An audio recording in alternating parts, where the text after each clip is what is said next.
जगा पाखरे नमाज पढ़िले रथ तले नमाज पढ़ी चर्चारे स्वामी स्त्री पुलिस देइथिला स्वतंत्र पास किए ही दुई व्यक्ति उत्तर खोजुची प्रशासन चुप बसी सरकारी कल रथयात्रा न अव्यवस्थार यात्रा चलित घोषयात्रा सते जेपरी स्मरणीय नुहे ऐतिहासिक हो जाइछि।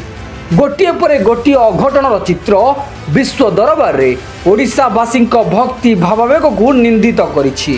प्रथमे आसीथिला रथ टणारे महाविभ्राट कथा परे शरधावली दला चकटा आंब सरकार वीवीआईपी ट्रिटमेंट सबु गुमर खोली देइथिला। आउ एबे एमिति एक वीडियो भाइराल हेबारे लागिछि जे आपण देखिले जेतिकी आचंबित हेबे सेतिकी कालिया पाखरे क्षमा मध्य मागिबे। दर्शक बंधु थरे देखि नियंतु ए वीडियो रे जने स्वामी स्त्री नमाज पढ़ुथिबार दृश्यमान हेउछि। नमाज तो पढ़ुचंती ताहा पुणी विश्व नियंतांको रथ तले आउ आंब प्रशासन भूल करिबा परे तांको घौड़ाइबाकू चेष्टा करुछि। तेबे किए एही दुई स्वामी स्त्री सेमानंकू किए देला अनुमति? उभय मुसलमान संप्रदायर बोली चर्चा हेउछि। मात्र दंपति मुस्लिम नुहे बरं मारवाड़ी समाज रे बसवास करुथिबा विश्वस्त सूत्ररू जणा पड़िछि। एपरिकी वीडियो रे देखा जाउथिबा महिलांको घर राजधानी भुवनेश्वर रे बोली केही कुहाकुही होउछंती। ये तो पर कथा, मात्र प्रश्न उठे एमानंकू अनुमति देला किए? जदिओ चलित घोषयात्रा विभ्राट चरम सीमार पहुंची मन इच्छा पास बंटन होइछि, हेले प्रशासन कौन देखि एमानंकू पास देइछि? जदि पास देले रथ पर्यंत पहुंची यह तलकू जीवा पर्यंत आम पुलिस व्यवस्था कौन करुथिला? जगा दर्शन पई आसिले मना नहीं, किंतु धर्म नारे अधर्मर वातावरण सृष्टि करागले जे केही याहकू विरोध करिवे।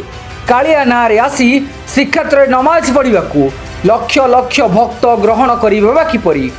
खूब शीघ्र ही दुई जनक उपरे दृढ़ कार्यानुष्ठान ग्रहण करू प्रशासन। अन्यपटे चलित घोषयात्रार विभ्राट पृष्ठा दिनकू दिन आहुरी बढ़िबारे लागिछि। आउ आम प्रशासन मनमुखी कार्यर सबु पारिबा पणियाकू पदारे पकाइछि। प्रथमे सांबादिकों सुरक्षा दे पारि नथिबा आम पुलिस व्यवस्था रथयात्रा बेले कड़ नियंत्रण करिबारे असफल हैला। एठी सरिलानी चरम विशृंखलार नग्न कहानी। पुणी मन मुताबक पास बंटन और पूरा पुलिस व्यवस्था एमानंक सुरक्षा रे लागि जिबा आंब सरकार रथयात्रा परिचालन रे सबु चित्र सामना को नहीं आसिला।